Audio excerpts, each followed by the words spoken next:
नंद भाई आपका फ़ोन बज रहा है। कृपया करके अपनी फ़ोन उठाइए और बात कीजिए। नंद भाई आपके चाहने वाले आपको दिल से याद किए हैं। किसी को आपसे पर्सनल बात करना है, इसलिए आपको कॉल कर रहे हैं। सो कृपया करके उनका फ़ोन उठा लीजिए और बात कर लीजिए। हेलो नंद भाई, please pick up the call.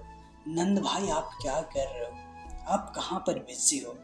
सो कृपया करके फ़ोन उठा लीजिए और बात कर लीजिए, वरना फ़ोन कट जाएगा और कोई आपसे नाराज़ हो जाएगा। So please pick up the call.